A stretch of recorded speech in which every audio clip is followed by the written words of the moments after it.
Hey guys, what's happening? This is Forgo Nation. Today, I thought we'd do a little Juggernaut action.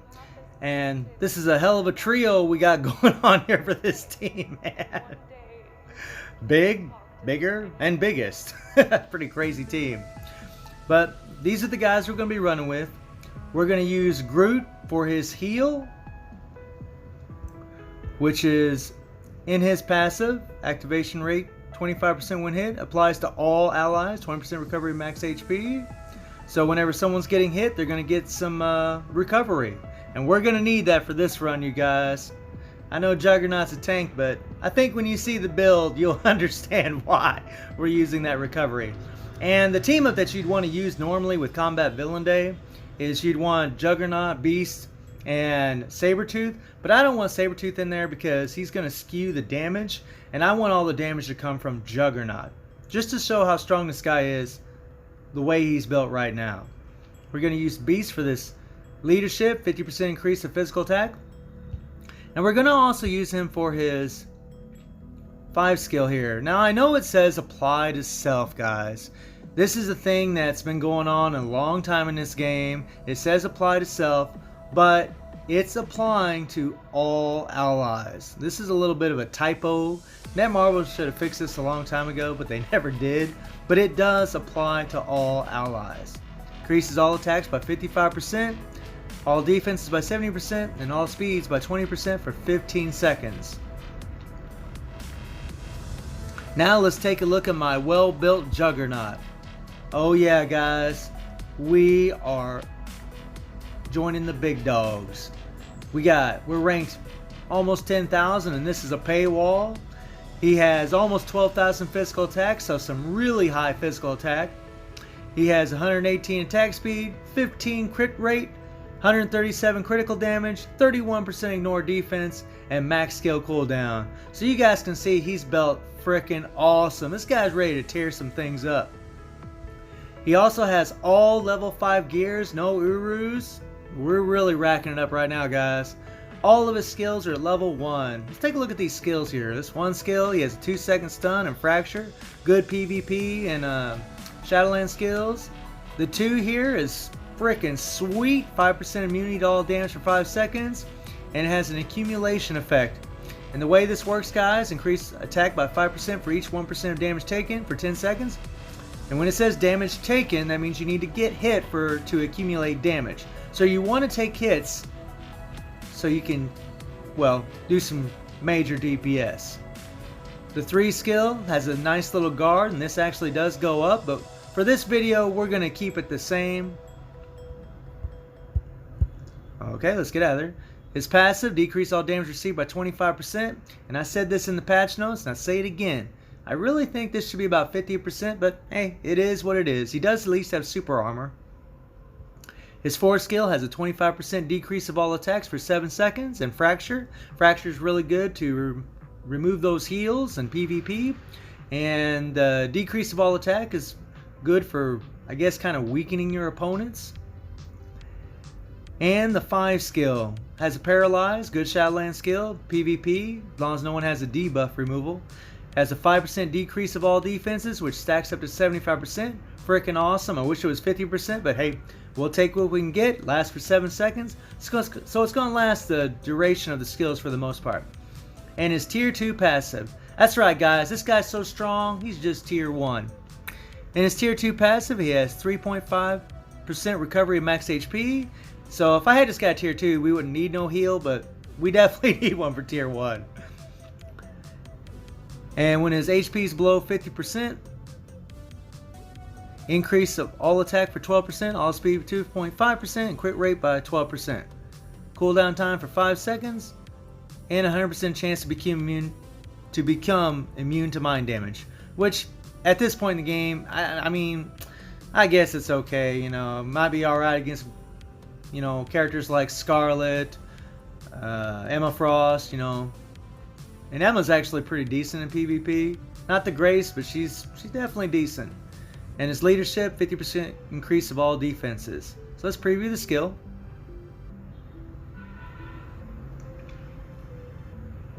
Now this is pretty cool. So when you're starting your fight, you guys, you want to start with that 2 to get that immunity to all damage. and you're trying to take damage here, right here is what you're doing.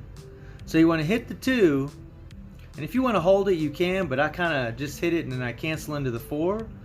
For what I'm going to do today in the ABX run that we will be doing, yeah, it's better off to do that.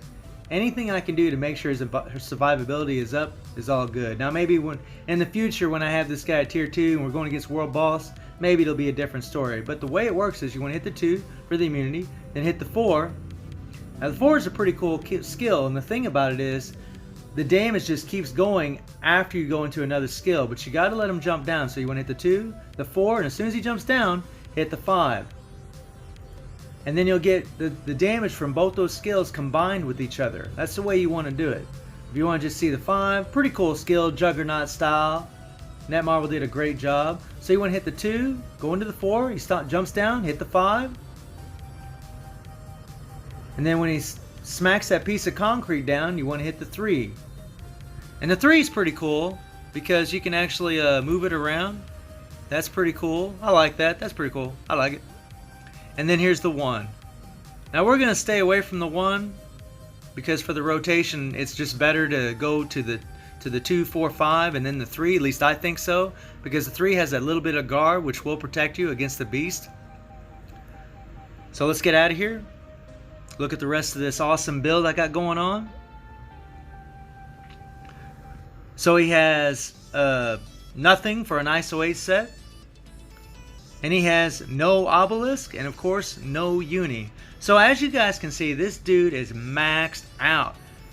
I mean, yeah man, this guy, I got a lot invested in this guy. So let's take him into ABX with this awesome build and let's see how he does. Let's rock and roll.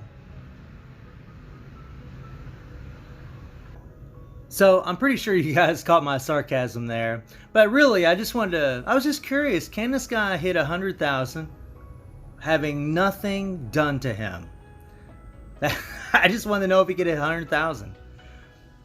You know, I figured we'd have a little bit of a change since, you know, I've been doing all this high level stuff lately, and I thought, you know, why not do something different and just take a character with a completely bare minimum base kit and see what he can do. After all, he is a paywall, and let's see if he can just hit 100,000. But the guy is really fun to play, I gotta say, man. I'm not gonna lie to you guys. I really want to use a mega advancement ticket on this dude, but I already paid for the BIOS sub. I'm getting the BIOS for him. To me, it'd be kind of silly to use a mega advancement ticket on him. I mean, in 2.5 weeks, I'll have all the BIOS to tier 2 him, and yeah, it's all good. I'm just gonna have to be patient and wait. But man, he's freaking fun, man. You definitely feel like you're playing Juggernaut. This guy's awesome. I'm enjoying the crap out of him.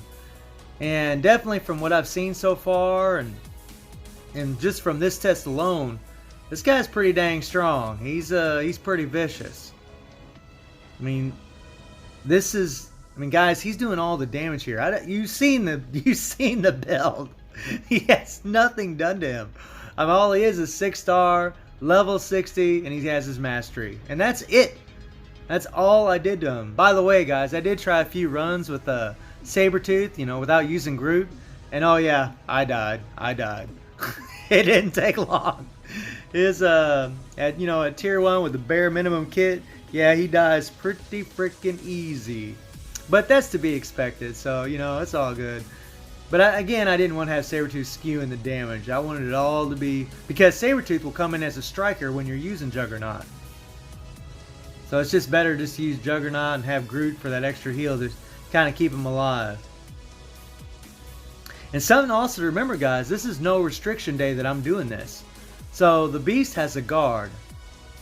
And at times he has a guard up, so... And Juggernaut doesn't have penetration, guys. He can't pierce that guard.